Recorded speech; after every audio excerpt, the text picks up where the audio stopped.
और अब बात आज़ादी के मतवालों की। आज सिक्किम दिवस है। जी, आज ही के दिन सिक्किम का भारत में विलय हुआ था।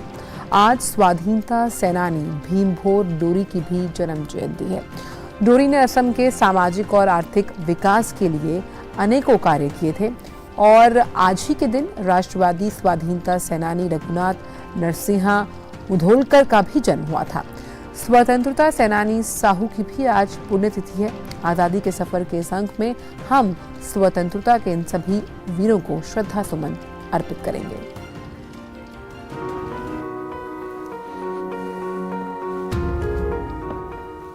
16 मई को सिक्किम दिवस मनाया जाता है। 1975 में इसी दिन सिक्किम भारत का अंग बना था। 17वीं सदी के दौरान सिक्किम चोग्याल साम्राज्य के अधीन था, लेकिन 1890 तक वो ब्रिटिश शासन के तहत संरक्षित राज्य बन गया, जिसे चीन और ब्रिटिश भारत के बीच बफर राज्य के रूप में उपयोग किया जाता था।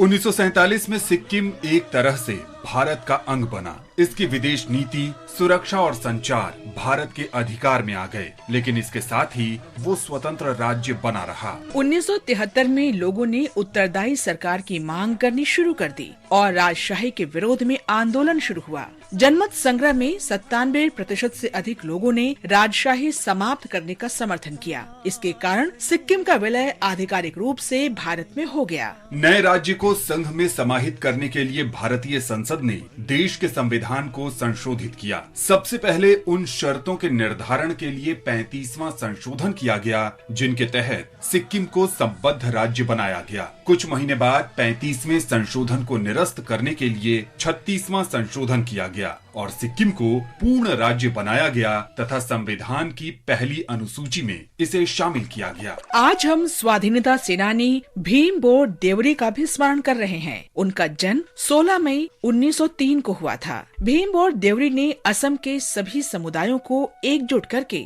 राज्य के सामाजिक, आर्थिक, शैक्षिक विकास के लिए संघर्ष किया। उन्होंने असम के भारत में एकीकरण के लिए लड़ाई लड़ी और सफल हुए। पेशे से वकील देवरी ने 1933 में असम पिछड़ा क्षेत्र जनजातीय लीग की स्थापना में सहायता की। उन्होंने ये सुनिश्चित करने के लिए कार्य किया कि देशज असमिया लोगों को भूमि आवंटित की जाए। देवरी मार्च 1945 में प्रसिद्ध खासी दरबार हॉल प्रस्ताव को तैयार करने वालों में शामिल थे, जहां विभिन्न देशज समुदाय के नेताओं ने अपनी स्वतंत्र जमीन बहाल करने के लिए प्रस्तावों के लिए प्रतिबद्धता व्यक्त की। उन्होंने विभिन्न जनजातियों की स्वतंत्रता बनाए रखते हुए पूर्वोत्तर भारत को विकास के नए दृष्टिकोण की तरफ ले जाने के आंदोलन का नेतृत्व किया। भीमभोर देवरी ने अंत तक देशज लोगों के अधिकारों के लिए लड़ाई जारी रखी। हम आज राष्ट्रवादी रघुनाथ मुधोलकर को भी स्मरण कर रहे हैं। उनका जन्म 16 मई 1857 को महाराष्ट्र के खानदेश में हुआ था। उदारवादी नेता मुधोलकर 1912 में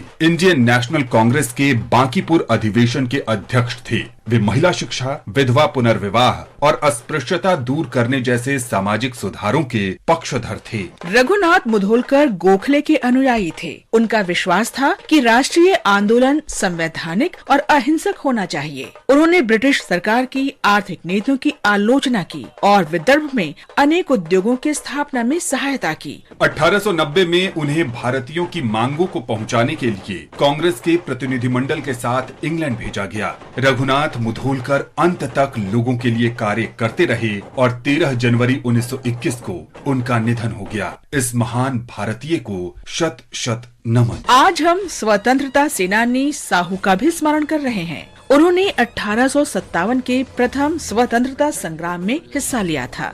मुठभेड़ के दौरान कंपनी सेना ने साहू को गिरफ्तार कर लिया। 16 मई 1859 को कैद के दौरान अंडमान द्वीप में उनका निधन हो गया। वीर साहू को नमन।